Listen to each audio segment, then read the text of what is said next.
ओम नमः हंसदेव्य। ओम नमः हंसदेव्य। ओम नमः हंसदेव्य। मंगलम भगवान वीरो मंगलम गौतम मुनि मंगलम कुंद कुंदाब्ज जैन धर्मोस्तु मंगलम सर्वमंगल मांगल्यं सर्वकल्याणकारकं प्रदानं सर्वधर्माणां जैनं जयतु शासनं जैनं जयतु शासनं वन्दतु सर्वसिद्धि धर्मजन्मोऽवङ्गतिं मोक्षामि समय पावनं मणिमो सुधकेवली गणिनं नमः समय साराय श्वानमूर्त्या च भासते चित्स्वभावाय भावाय सर्वभावान्तरज्जिने।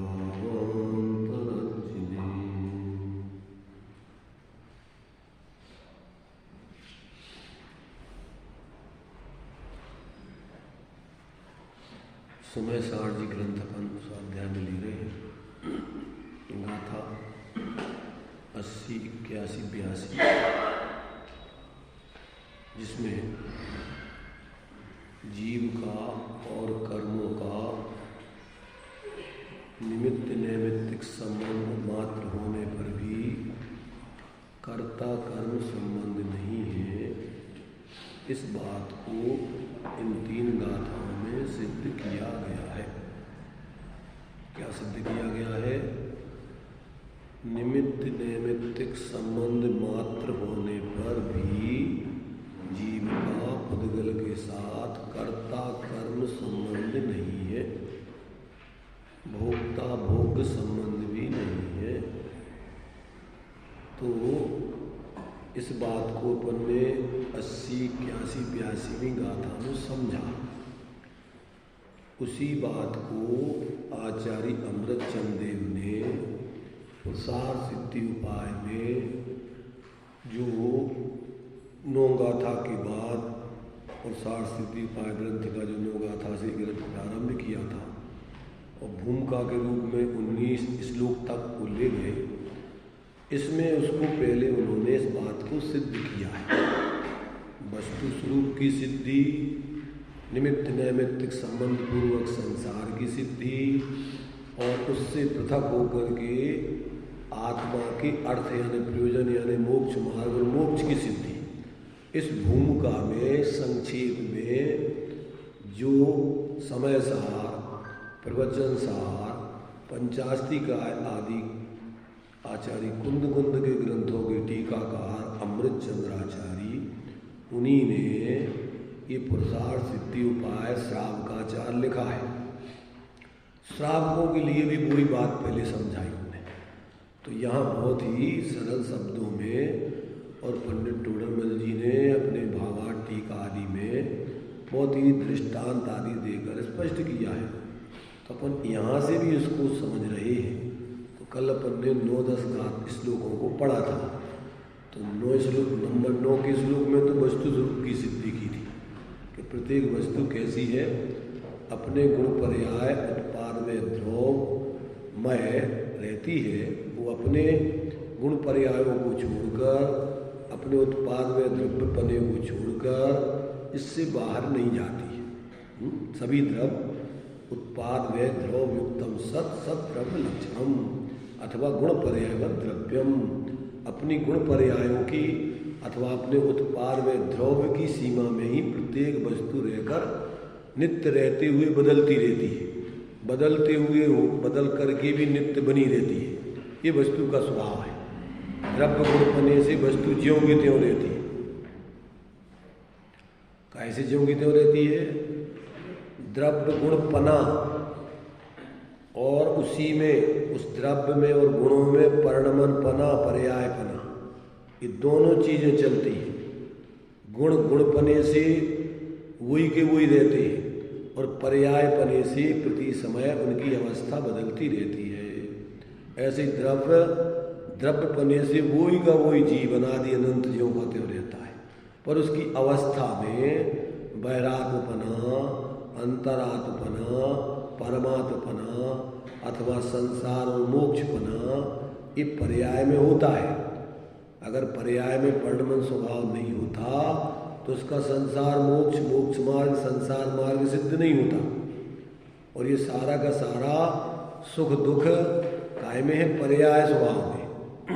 और पर्याय स्वभाव के माध्यम से द्रव्य में ही है, क्योंकि द्रव्य और पर्याय सर्वथा द्रव्य स्वभाव और पर्याय स्वभाव एक ही वस्तु के दो धर्म है।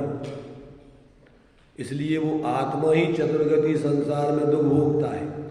ऐसा नहीं समझना कि द्रव्य स्वभाव से आत्मा एक रूप रहता है नित्य ध्रुव, तो आत्मा तो सुखी दुखी नहीं होता, उसकी पर्याय अकेली सुखी दुखी होती है।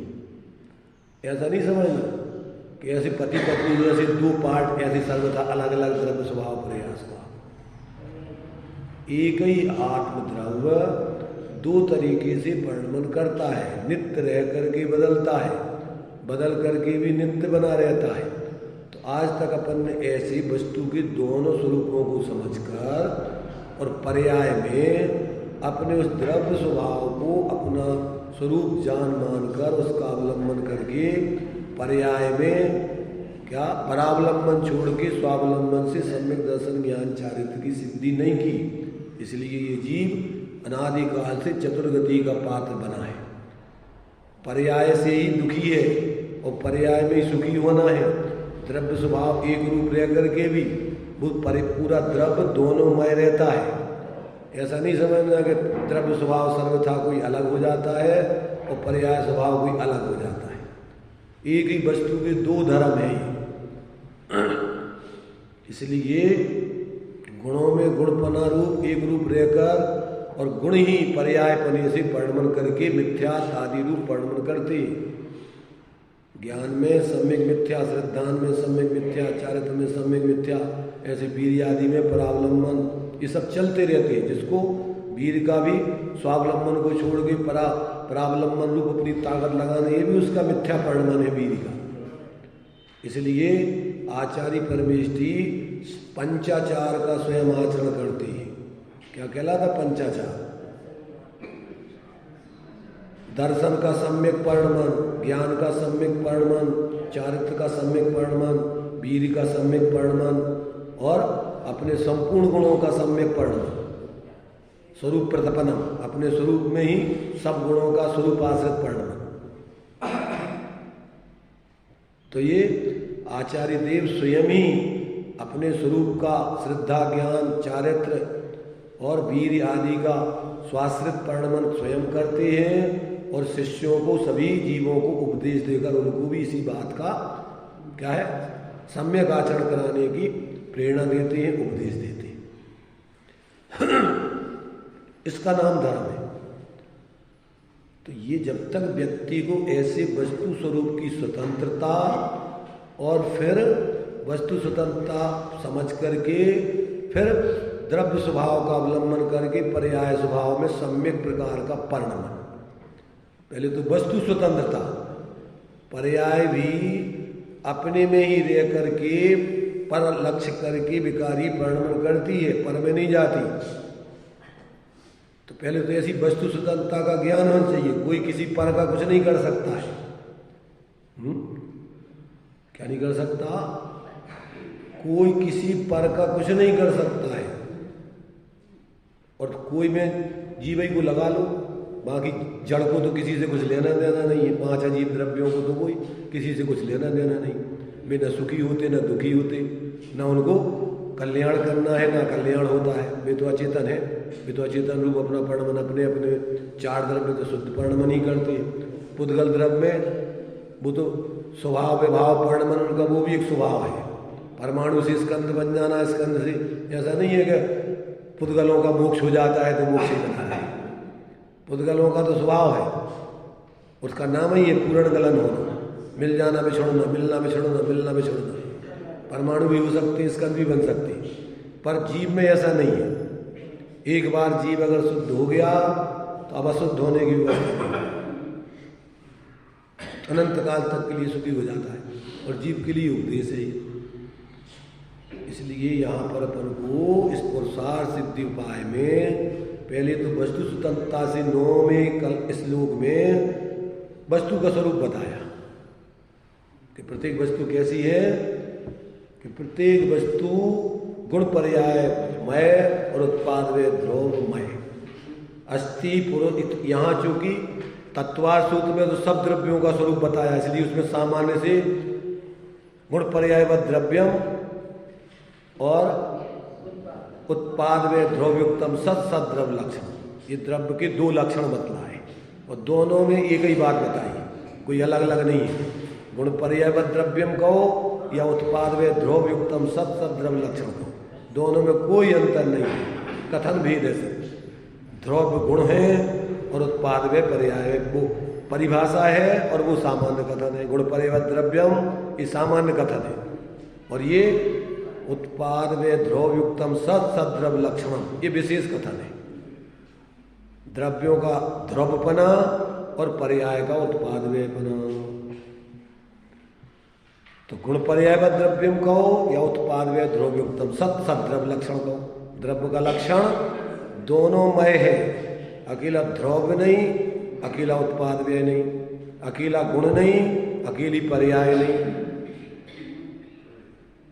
अगर अकेला गुण द्रव्य का लक्षण अकेला गुण ही मान लिया तो फिर कूटस्थ नृत्य सांखमति बन जाएंगे, कभी अशुद्धता परिणमन होते ही नहीं, तो शुद्धता अशुद्धता का सवाल ही नहीं। इसलिए जब तक अपन को सही तत्वों का, द्रव्यों का, पदार्थों का, द्रव्य गुण पर्याय का निर्णय नहीं होवे तब तक मिथ्यात्व का गलना नहीं होता है, मिथ्यात्व मंद नहीं पड़ता है। दूर होना तो अलग बात रही। तत्वों का जब ऐसा निर्णय करोगे तो मिथ्यात्व गलेगा और अपने एकत्व विभक्त स्वरूप का जो समय सार बता रहे उसका अनुभव करोगे तो मिथ्यात्व टलेगा। क्या होगा? स्वरूप अनुभव से मिथ्यात्व टलता है और तत्व निर्णय से मिथ्यात्व गलता है। इसलिए तत्वार्थ श्रद्धानम सम्यक दर्शनम। सम्यक दर्शन किसे कहना? तत्वों का जैसा स्वरूप है, स्वा को स्वा, पर को पर, हे को हे, उपाधि को उपाधि समझकर फिर स्वा का अवलंबन करके, परावलंबन छोड़ के और उपादेयभूत जो संवर निद्रा मोक्ष तत्व हैं उनको अपने जीवन में प्रकट करना और आश्रय बंधु का अभाव करना, उसका नाम है तत्वों का सही श्रद्धान ज्ञान आचरण। अकेली जानकारी करके पंडिताई में धर्म नहीं होगा, ध्यान रखना।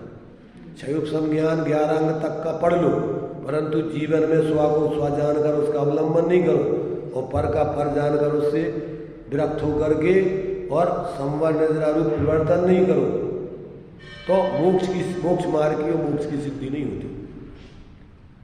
तो अकेली पढ़ लेने से, जानकारी कर लेने से कल्याण नहीं होगा और बिना जानकारी के भी कल्याण नहीं होगा।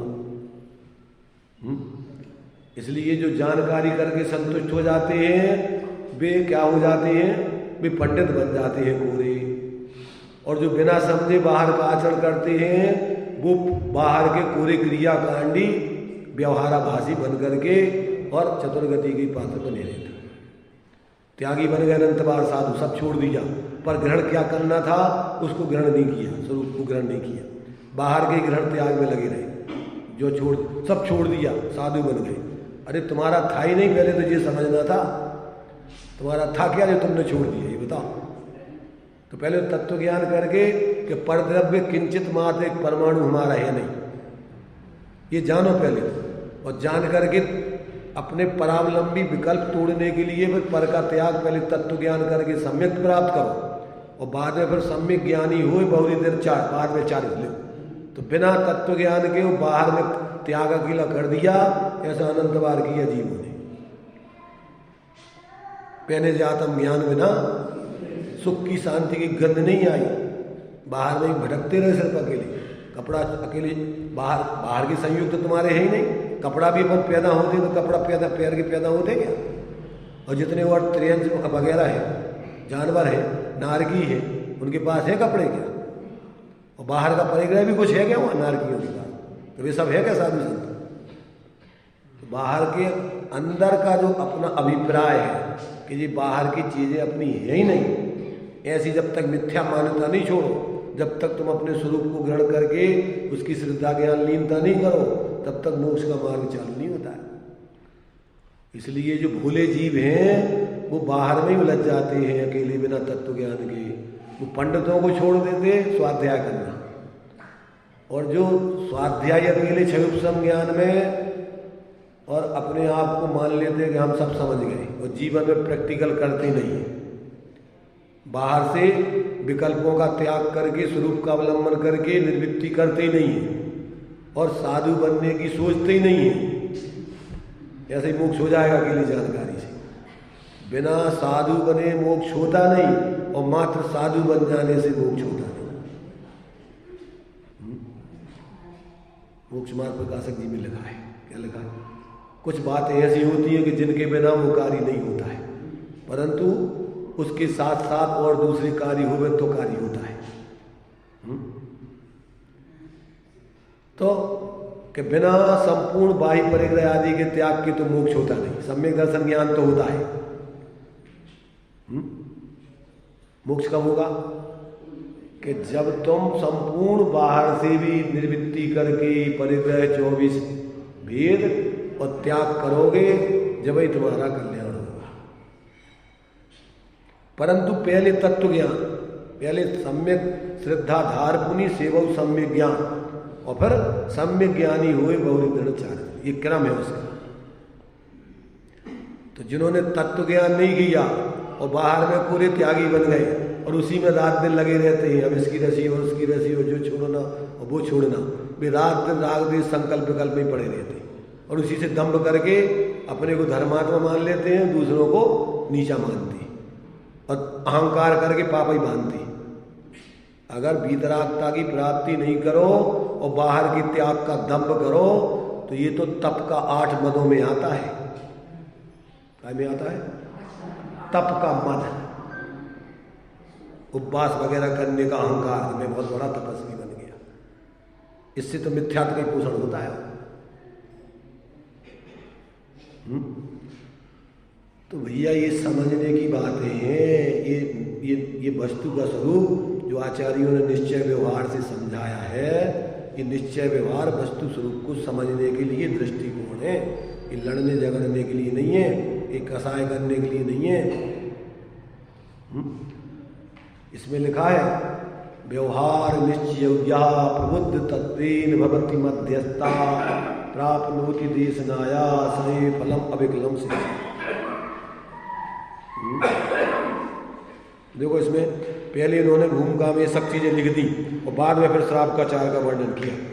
पहले तो तत्वज्ञानी बनाने के लिए 19 श्लोक तक ये भूमिका लिखी उन्होंने कि श्रोता कैसा होना चाहिए, वक्ता कैसा होना चाहिए, और निश्चय व्यवहार के स्वरूप से कैसे वस्तु स्वरूप समझने चाहिए, और फिर स्वरूप अवलंबन करके फिर किस प्रकार से सम्यक ज्ञानी बन के फिर कैसे आचरण करने चाहिए। और पहले तो पूर्ण त्याग का उपदेश दिया जाता है, और अगर वो उतना त्याग ग्रहण करने में समर्थ नहीं होता है तब जाकर के फिर आगे उसको श्रावक के वृद्धों का उपदेश दिया जाता है। और ऐसा उपदेश नहीं देवे तो वो उपदेशक कहेगा दंड का पात्र है। इतना वैज्ञानिक तरीके से ग्रंथ लिखा है, अगर एक बार व्यक्ति इसको पढ़ के समझ ले तो उसके जीवन में मूर्खता नहीं रह सकती। 8वां छंद है इसमें, 33 प्रश्न देखिए। यहाँ प्रश्न उत्पन्न होता है कि ऐसा श्रोता भी उपदेश के योग्य नहीं है, कैसा कि अकेला जिसने व्यवहार मान लिया। 7वां श्लोक दिया इसने कि जो निश्चय के श्रद्धान बिना केवल व्यवहार मार्ग में ही परिवर्तन करने वाले मिथ्या दृष्टियों के लिए उपदेश देना निष्फल है। पहले 7वां श्लोक लिखा है, दृष्टांत दिया है। माणवागेव सिंहो यथा भवति अनवगीत सिंहस्य व्यवहार ये भी तथा निश्चयताम याति अनिश्चयज्ञ से। क्या लिखा इसमें कि जिसको सिंह नहीं देखा था, जिसने उसको सिंह को सर्वथा न जानने वाले पुरुष के लिए बिलाव का दृष्टांत व्यवहार से कहा था। बिलाव ही सिंह रूप होता है निश्चय से, उसी प्रकार निश्चय के स्वरूप से अपरिचित पुरुष के लिए व्यवहार ही निश्चय को प्राप्त होता है। देखो भावार्थ में दिया है, जिस प्रकार मिल गया सब 32 पेज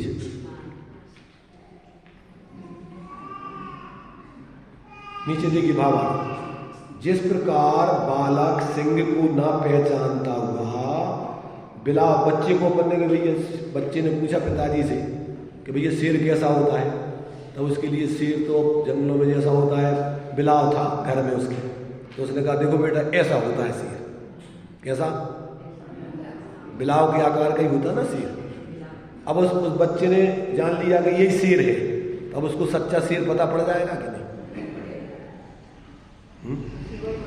तो अपन ने परमार्थ को समझाने के लिए और अपन ने व्यवहार से दृष्टांत दे करके और उसको परमार्थ की जानकारी दी, और उस व्यवहार को उसने परमार्थ मान लिया, तो अब उसके लिए परमार्थ की प्राप्ति हो पाएगी कि नहीं? तो देखो क्या कह रहे हैं यहाँ। अब जैसे अपन ये बताया ना चित्र में, जैसे दृष्टांत में अपन ने पिताजी की फोटो है और अपन ने कही ये पिताजी है, अब अपन ने उन्हीं को पिताजी मान लिया, तो क्या होगा कि पिताजी सही पिताजी से तो मिले। किसी न किसी के व्यक्ति को पिताजी को नहीं देखा और उसको फोटो बता, देखो हमारे तो बोलते जा रहे हैं हमारे घर हमारे गांव, तो हमारे पिताजी देखो ऐसे ही है।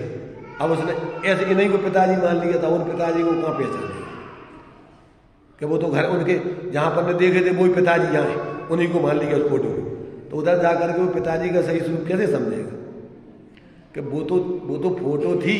पिताजी तो मनुष्य के शरीर में इस प्रकार के जो शरीर का आकार उधर चित्र में बताया था, वो ऐसे शरीर में और अंदर में पिताजी तो आसमान जाति तरफ पर्याय है। ऐसी अपन को भगवान नहीं है तो अपन ने मूर्ति में उसकी स्थापना करके देखो अनंत भगवान ऐसे होते हैं, और अपन ने उन्हीं को भगवान मान लिया और उससे पृथक भगवान का स्वरूप अपन ने नहीं समझा, तो अपन सच्चे भगवान का स्वरूप कैसे समझेंगे? क्योंकि भगवान की अवस्था कोई मूर्ति की अवस्था तो है नहीं, भगवान तो आत्मा की अवस्था है। देखो क्या कह रहे हैं, जिस प्रकार बालक सिंह को न पहचानता हुआ बिलाव को ही सिंह मान लेता है, उसी प्रकार अज्ञानी जीव निश्चय के स्वरूप को न पहचानता हुआ व्यवहार को ही निश्चय मान लेता है। उसका स्पष्टीकरण करते हैं। जो जीव अपने शुद्ध चैतन्य रूप आत्मा के सिद्धांत ज्ञान आचरण रूप मोक्ष मार्ग को नहीं पहचानता, वह जीव व्यवहार दर्शन ज्ञान चारित्र का साधन करके अपने को मोक्ष का अधिकारी मानता है। अरहंत देव निर्ग्रंथ गुरु दया धर्म का श्रद्धान करके अपने को सम्यक दृष्टि मानता है, और किंचित जिनवाणी को जानकर अपने को ज्ञानी मानता है, और महाव्रत आदि क्रिया का साधन करके अपने को चारित्रवान मानता है। इस प्रकार वह स्वोपयोग में संतुष्ट होकर शुद्धोपयोग रूप मोक्ष मार्ग में प्रमादी यानी उसके स्वरूप का आराधन नहीं करता है, इसलिए केवल व्यवहार का अवलंबी हुआ है, अतः उसे उपदेश देना अब निष्फल हुआ। अब वो जब उसको ही उसने मोक्ष मार्ग मान लिया, तब वो सच्चा उपदेश समझेगा ही नहीं कि इससे अलग कोई मोक्ष मार्ग है। यहाँ प्रश्न उत्पन्न होता है कि ऐसा श्रोता भी उपदेश के योग्य नहीं है, तो फिर किस प्रकार के गुण संयुक्त श्रोता होना चाहिए? तुम कह रहे कि जब ऐसे श्रोता को अब व्यवहार भाषी बन गया, अब उसको निश्चय की बात सोचेगी नहीं, अब उसको उपदेश दोगे तो वो चिड़ेगा, जलेगा, बनेगा, कसाय करेगा। तो कहते हैं तो फिर कैसा श्रोता होना चाहिए कि जो उपदेश का पात्र है? तो अब देखो उसके लिए ये आगे का श्लोक है, कौन सा? व्यवहार निश्चय प्रबोध तत्वेन भवति मध्यस्था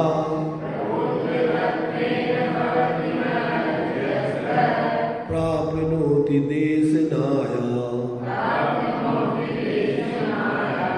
सैव फलम् अविकलं शिष्या।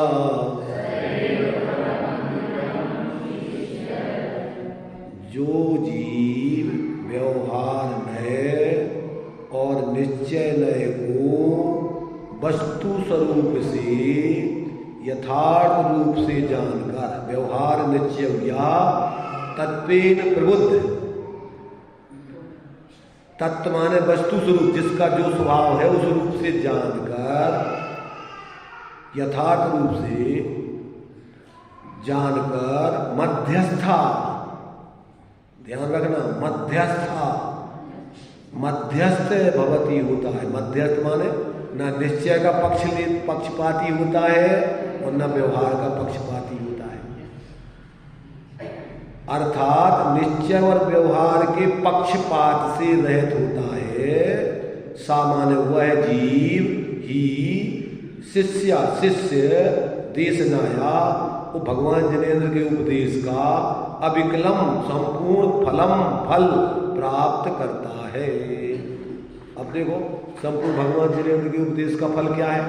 अब इसमें देखो टीका में खुलासा, जो जीव व्यवहार और निश्चय के स्वरूप को यथार्थ रूप से जानकर पक्षपात रहित होता है, वही शिष्य उपदेश का संपूर्ण फल प्राप्त करता है। भावार्थ में क्या लिखा, श्रोता में अनेक गुण होना चाहिए, परंतु व्यवहार और निश्चय को जानकर एक पक्ष का हठाग्रही नहीं होने का गुण उसमें मुख्य होना चाहिए।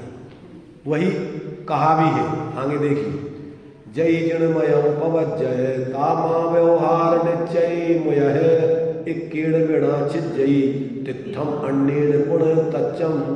ये तुम्हारे यहाँ हुई आशाधर जी, पंडित प्रभात आशाधर जी कृत अनाकार धर्मा में प्रथम अध्याय पृष्ठ 18 में लिखा है, यदि तू जिनमत में परिवर्तन करना चाहता है तो व्यवहार और निश्चय को मत छोड़। यदि निश्चय का पक्षपाती होगा, व्यवहार को छोड़ेगा, तो रत्नत्रय स्वरूप धर्म तीर्थ का अभाव हो जाएगा। क्योंकि द्रव्य स्वभाव में मोक्ष नहीं होता है, मोक्ष मार्ग नहीं होता है, काय में होता है, पर्याय स्वभाव में। और अगर तू अकेले द्रव्य स्वभाव को ही मानेगा और पर्याय स्वभाव को नहीं मानेगा तो मोक्ष मार्ग की सिद्धि नहीं होगी। आर्या समझ में नहीं आ रही। वस्तु तो है द्रव्य पर्याय आत्मा, और तूने निश्चय से अकेली वस्तु को ध्रुव मान लिया और पर्याय रूप वस्तु को माने नहीं है, तो फिर मोक्ष मार्ग की सिद्धि तो पर्याय में होना है। तो कहते रत्नत्रय की सिद्धि नहीं होगी, क्योंकि रत्नत्रय तो पर्याय में प्रकट होता है। तो कहते यदि तू जिनमत में परिवर्तन करना चाहता है, अर्थात तू अपना कल्याण करना चाहता है, तो व्यवहार और निश्चय को मत छोड़। यदि निश्चय का पक्षपाती होकर व्यवहार को छोड़ेगा तो रत्नत्रय स्वरूप धर्म तीर्थ का अभाव हो जाएगा, और यदि व्यवहार का पक्षपाती होकर निश्चय को छोड़ेगा तो शुद्ध तत्व स्वरूप का अभाव होगा। अतः उसका अवलंबन के बिना मोक्ष मार्ग की सिद्धि नहीं होगी, अकेले व्यवहार में संकल्प विकल्प में लगा रहेगा। अतः पहले व्यवहार निश्चय को भली प्रकार जानकर पश्चात यथायोग इनका अंगीकार करना, पक्षपात न करना, यही उत्तम श्रोता का लक्षण जानना। प्रश्न, जो निश्चय व्यवहार को जानने जो गुणवत्ता के तुमने बतलाई थे और वे श्रोता के बतला दिए, तो इनमें विशेषता क्या हुई? वक्ता और श्रोता में दो ही तुमने एक ऐसे लक्षण के, वो निश्चय व्यवहार का ज्ञाता वक्ता भी होना चाहिए और निश्चय व्यवहार का ज्ञाता श्रोता भी होना चाहिए। तो इन दोनों विशेषता क्या रही? तो देखो क्या कह उत्तर, जो गुण अधिक रूप से वक्ता में होते हैं वही गुण हीनता रूप में से थोड़े अंशों में श्रोता में भी होना चाहिए। मोक्ष मार्ग के जैसे श्रावक में मुनिराज के मोक्ष मार्ग में क्या अंतर है? तो कहते दोनों में अंतर सिर्फ काय का है कि मुनिराज उत्कृष्ट रूप से स्वरूप की आराधना कर रहे और श्रावक एक देश कर रहे, पर ऐसा नहीं है कि मुनिराज दूसरी दिशा में जा रहे और श्रावक दूसरी दिशा में जा रहे। हीना देख अंतर है अकेला। इसलिए मुख्य वक्ता तो सर्वज्ञ भगवान है और गुण और श्रोता गणधर आदि देव है। कौन सुनता है मुख्य रूप से समूषण में? अगर गणधर नहीं होता तो उपदेश नहीं देते भगवान, दिव्य ध्वनि नहीं खेलती, क्योंकि भाई समस्त का मुख्य रूप से उनकी बात है। ऐसे श्रोता और वक्ता हुए जब काम बनता है, और वक्ता तो कह रहा हूं कहूंगी और श्रोता सुन रहा कहूंगी। वक्ता बैठा हुआ निश्चय वाला और श्रोता हुआ व्यवहार वाला, अथवा वक्ता हुआ व्यवहार वाला और श्रोता हुआ निश्चय वाला, तो मुंह टेढ़ा करके उठ के भग जाएगा। और दोनों सम्यक हो गए, वक्ता भी सम्यक हो गए और श्रोता भी सम्यक हो गए तो सुन करके गदगद हो गए, आनंद आएगा, आह्लाद आएगा। क्या गजब की बात, अपना हित तो इसी में। वो दो ही पक्षपाती है तो वो कहीं की खींचेगा, वो कहीं की खींचेगा। दोनों निश्चय वाले हैं तो जोड़ी बन जाएगी। होगा नरक में ठेलम पेला, दो ही अपने खाओ पी मौज करो, आत्मा शुद्ध बुद्ध है, भगवान है, कछु करने धन्य नहीं है।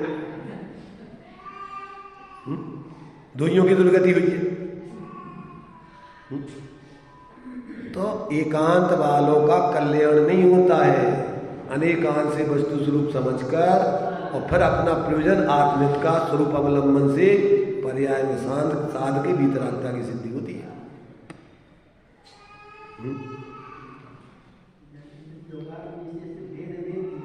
हाँ, भेद अभेद है। टोडरमल जी ने तो लिखा, जब जाने निश्चय के भेद व्यवहार सब, कारण को उपचार मान्यता बुद्धता, ये सब उपचार का कथन है, बाहर का संयोग त्याग आदि का। निश्चय और व्यवहार अभेद भेदाभेद वस्तु की स्वरूप है। तो भेद का कथन कोई व्यवहार है, सद्भूत माने एक वस्तु को खंड करके कथन करना, उसी की गुण पर्याय से कथन करना व्यवहार, और उसी को अभेद करके कथन करना, उसका नाम स्वभाव से कथन करना निश्चय। टोडरमल जी का इसी का मंगलाचरण पढ़ो, देखो इसमें दिया है, निश्चयाभासी व्यवहाराभासी उभयाभासी, ये देखो इसी में लिखा उन्होंने। ये देखो निश्चयाभासी व्यवहाराभासी उभयाभासी आदि के कथन, ये 20 पेज पे देखिए।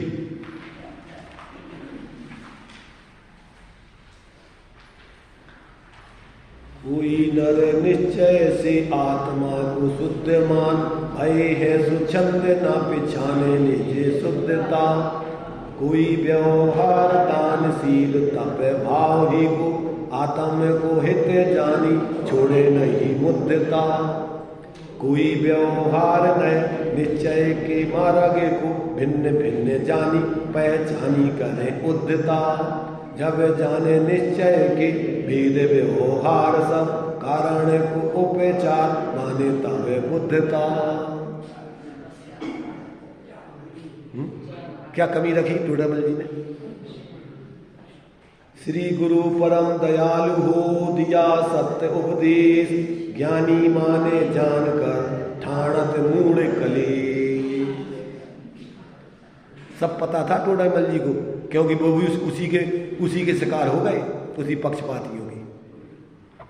पर उनने सत्य बात को बोलना बताना नहीं छोड़ा कि भैया आयु तो हमारी अगर जब तक है, जब तक कोई हमें मार नहीं सकता, और अगर आयु नहीं है तो कोई हमें बचा नहीं सकता। पर हम सत्य बात को बताना नहीं छोड़ सकते। लोगों के भाग्य में नहीं था ऐसे महापुरुषों का उपदेश पूरा सुनना। इस काल में एक तो महापुरुष पैदा होते नहीं, और हो जाते हैं तो तीव्र कसाई सांप्रदायिक व्यक्ति उनको जीने नहीं देते। क्यों? क्यों नहीं? सांप्रदायिकों का बोलबाला है इस पंचम काल में। तुम अगर किसी संप्रदाय का पक्ष नहीं लोगे तो तुम्हें शांति से जीने नहीं देंगे। क्यों? कि ज्यादातर संप्रदाय में धर्म चल रहा आजकल। लोग अपने अपने धर्मात्मा तो कोई बिरले होते। इन्होंने लिखा असाधर कि सम्यक दृष्टि तो खद्योद्वत सुदृष्टारा, जुगनू की तरह कहीं कहीं चमकते मिलेंगे तुम्हें। आज सूरज के समान भगवान का तो उपदेश मिलेगा नहीं, केवल ज्ञानियों का। यहाँ कोई सम्यक दृष्टि जीव हो जाएंगे, और जुगनू की तरह दे रहे, लालटेन और गैस की तरह नहीं दे रहे। कोई बिरले अग्रज सम्यक दृष्टि देशवृत्ति आदि, कोई महावृत्ति कदाचित, बहुत मुश्किल से मिलेंगे, भीड़ नहीं मिलेंगी।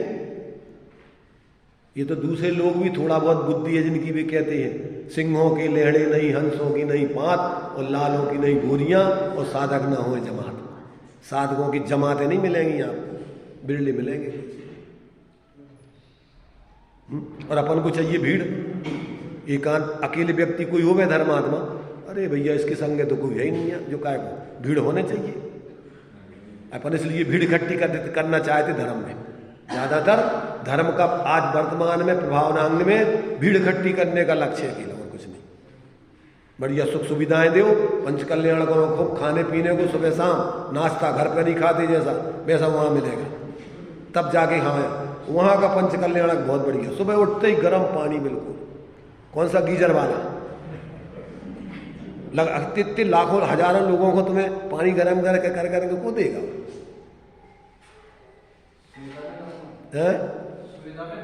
सुविधा में धर्म है, यही बात है। अपन को सुविधा वाला धर्म चाहिए, कठिनाई वाला धर्म नहीं चाहिए।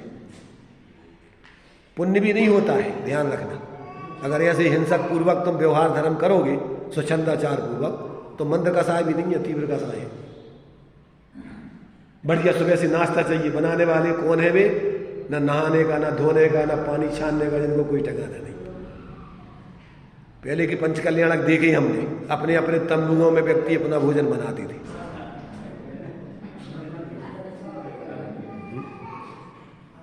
और अपने अपने मेहमानों को और अतिथियों को भी ले जाते थे प्रेम से, मिल जाए तो भैया चलो। कोई 25-50 साल में एक आध पंचकल्याणक होता था, ऐसे नहीं होते थे धंधे वाले कि पैसा इकट्ठा करना है पंचकल्याणक। पंचकल्याणक करा लो, तुम पैसा जितने चाहिए हम इकट्ठा करवा देंगे। ऐसे पंचकल्याणक नहीं होते थे। एक एक व्यक्ति अपनी न्याय नीति पुण्य के उदय की कमाई लगा करके सबको व्यवस्था बनाता था, और बड़ी आत्मीयता से। तो लोग जो है आज अभी पुण्य का ठिकाना नहीं, धर्म की बात तो दूर रहो। जिनकी सुख सुविधाओं में, भोगों में रुचि है, जिनकी अपने स्वरूप की साधना में और बाहर की अनुकूलता प्रतिकूलता में मध्यस्थता, जैसा भी पुण्य पाप का उदय हो, वो अपने पुण्य पाप के उदय को स्वीकार करके और अपनी न्याय नीति ईमानदारी से जीता है। उसको नहीं चाहिए पुण्य का फल, उसको तो चाहिए धर्म साधना, सत्य चाहिए। अपन को चाहिए क्या? पुण्य का फल चाहिए अपन को, धर्म होगा चाहे नहीं होगा, अपन को तो बढ़िया सुख सुविधाएं चाहिए।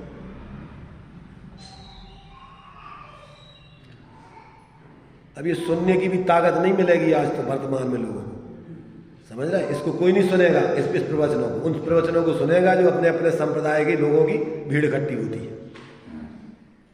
तो भीड़ इकट्ठी करा लो और बढ़िया खूब धामाधूमी चीखा चिल्ला भी करा लो, हजारों दीपक जला करके, लाखों दीपक जला के हिंसा करवा लो खूब, और खूब नाच करवा लो। उसमें सस्ता धर्म है, बढ़िया साधु संत और तुम्हारी व्यवस्था बनावे, श्रावक जावे और 10 लक्षण धर्म में साधु उनकी व्यवस्था बनावे, वहां उसमें धर्म करना है इनको। कहाँ जाना उनको?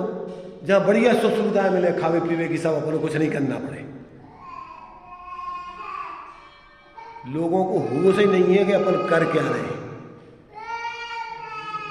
इसलिए इस सत्य बात को सुनने सुनाने वाले भी, इसकी अम्मा को नहीं समझ में आ रहा कि ये बच्ची जो उद्यम कर रही था, उसको शांति से ले जाया जाते यहां से। सारे लोगों को अपन डिस्टर्ब कर रहे हैं, खुद नहीं सुन पा रहे, दूसरों को नहीं सुनने दे रहे। भाई अब शांति से वो रहे तो ठीक है, नहीं रहे तो कम से कम एक ही व्यक्ति का तो हानि होगी, लोगों को और तो परेशानी नहीं होगी। इसलिए भगवान का समोषण इस जमीन से ऊपर रहता है। सब इतने के मोही जीव अपना काम करे, अपना काम वहां जीव करना है करे, एक दूसरे को कोई परेशानी ना हो एक दूसरे से। प्राकृतिक व्यवस्था है जो जिनको कल्याण करना है वे ऊपर जाके, और वहां पर भी फिर जिनको मनोरंजन करना है बाहर में देखो नाट्यशाला है अपने, जिनको आत्म कल्याण करना है वे ऊपर अंदर में पहुंचेंगे, जिनको मनोरंजन करना है व्यवस्था बाहर खुद देखो, चित्र देखना है और भी राग रंग करना है, बाग बगीचे हैं, सब है। आत्म कल्याण के मार्ग में जाने के लिए बहुत बाधाएं हैं, इनको बाधाओं को पार करके वहां तक पहुंच पाना बहुत मुश्किल होता है। जैसा स्वरूप के अंदर पहुंचना, बाहर में संयोग, फिर शरीर, फिर द्रव्य काम, फिर भाव कराम, उसके अंदर अपना वो चैतन्य तत्व तक पहुंच पाना बहुत मुश्किल, विरलता से पहुंच पाते, इतनी बाधा है।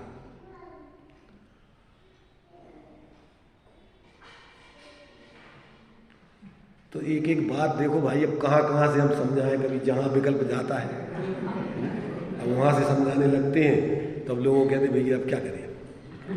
समझाना, हमें कोई खाना पूर्ति तो करना नहीं है, हमें तो तुम्हारी मूर्ताओं को तोड़ने के लिए जहां से है उनको समझाना है।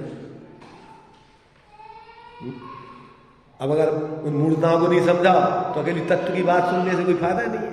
क्यों कि पात्रता के बिना उस तत्व की बात तुम्हारे अंदर प्रवेश होनी नहीं है। भाई हर चीज के लिए पात्रता चाहिए ना। तो जब तक तुम्हारी ऐसी विशुद्धि नहीं होगी, अभी तीव्र कसाय अनंतानबंदी विषय भोगों की रुचि अन्याय नीति की रुचि, तब तक तो अनंतानबंदी की तीव्रता चल रही, तो विशुद्धि लब्धि नहीं है। और विशुद्धि नहीं है तो देशना कहाँ से हो जाएगी। क्रम है उसका सम्यक दर्शन, क्षय उपशम विशुद्धि देशना प्रायोग करण और फिर सम्यक दर्शन।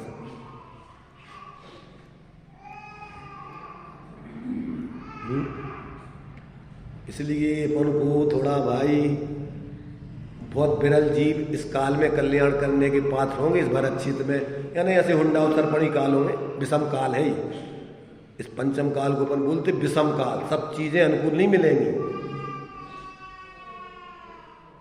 और इसी में से जिनको अपना कल्याण करना है, ऐसी परिस्थिति में अपने को क्या है ढाल व्यवस्थित करके व्यवस्थित, और फिर जैसी परिस्थिति हो उस परिस्थिति को गौण करके आत्म कल्याण की मुक्तता करना होगी, तभी जाकर के अपन अपना कल्याण कर पाएंगे। किसी पचड़े में न पड़ के व्यक्तिवाद में, संप्रदायवाद में, और किसी की सुख सुविधाओं की रुचि में, क्योंकि इस काल में सुख सुविधाएं चाहिए तो पापानुबंधी पुण्य से मिलेगी। बंद तो होगा पाप का, और सुख सुविधाएं भोग के जाओगे दुर्गति में। अगर न्याय नीति ईमानदारी से नहीं जियोगे और विषय भोगों की रुचि रखोगे तो पाप का पुराना पुण्य का उदय होगा और वर्तमान में पाप का बंद होगा। तो थोड़े समय के लिए दो सुख सुविधाएं मिलेंगी तो पुण्य से, और तुम सोच रहे कि हम बेईमानी करने से मिल गई, हमें बदमाशी करने से मिल गई, छल प्रपंच करने से मिल गई। इसलिए विवेकी व्यक्ति तो कहता है कि भैया हमें ऐसा सोना नहीं पहनना जिसमें हमारे नाक कान कट जाए, हमें ऐसा पुण्य नहीं चाहिए जिसमें हम दुर्गति में चले जाएं। हम क्या है परेशानी भोग लेंगे, प्रतिकूलता भोग लेंगे, परंतु हम अन्याय अनीति का सेवन नहीं करेंगे। अनंतानबंदी के कसाय में होते हैं राज विरुद्ध लोक विरुद्ध धर्म विरुद्धकारी, व्यवहारिक धर्म के विरुद्धकारी। ये कब होते हैं? ये अनंतानबंदी की तीव्रता में होते हैं। और अनंतानबंदी की तीव्रता जिसको हो वो सम्यक का अधिकारी नहीं है। मिथ्यात्व की तीव्रता और अनंतानबंदी की तीव्रता में अपात्र जीव होता है, भावदीप का में लिखा है। इसलिए जिसकी अन्याय अनीति आदि का सेवन चल रहा है, रत्नगण श्रवकाचार्य में लिखा है 50 साल हो गए स्वाध्याय करते करते, वो जीवन में कोई अंतर नहीं आया। उसका कारण क्या है? अन्याय अनीति अभक्ष का सेवन। पढ़ा रत्नगण श्रवकाचार्य? नहीं पढ़ा? नहीं पढ़ते, कुछ नहीं पढ़ते, न रत्नगण पढ़ते हैं, न पुरुषार्थ सिद्धि उपाय पढ़ते हैं। ये सब श्रावकाचार है ना। ये तो समय सार नहीं पढ़ो तो ये तो पढ़ो। हंसने की नहीं है, अपन को खुद को समझना, एक दूसरे को नहीं देखना है, दूसरों पर नहीं हंसना है, खुद पे हंसना है अपन को, और खुद पे ही रोना है कि जिंदगी अपनी ऐसी चली जाएगी बर्बाद, पता नहीं पड़ेगा। अभी कोरोना काल चल ही रहा है, अभी गया नहीं है, चिंता मत करना। सामूहिक रूप में पाप का उदय चल रहा है तीव्र, ज्यादा और स्वच्छंदाचारी चारों तरफ देखो ना, कितनी हिंसा मची हुई है सब तरफ। सांप्रदायिक बुद्धि लेकर के देश आपस में देश लड़ रहे हैं, एक एक देश। कितने 9 महीने से कहाँ यूक्रेन में देखो तो जबरदस्ती मारे डालते, कोई लेना नहीं देना नहीं, कहेगा वर्चस्व की लड़ाई, मान सम्मान की, हमारे आश्रित हो जाओ। इसलिए इस काल में बहुत विचित्र दशा है, वातावरण भी इतने गंदे हैं कि अपन को तो अभी बहुत अच्छा वातावरण है कि कम से कम सत्य बात सुनने समझने के लिए मिल रही। जहां पर ऐसा आतंकवाद फैला हुआ है, जहां युद्ध हो रहे हैं, वहां चैन से बैठ नहीं सकते एक मिनट। भयभीत 24 घंटे लोग हैं, कब पटक दे बम, कब गिर जाए ऊपर से, कहां से पता ही नहीं पड़ेगा।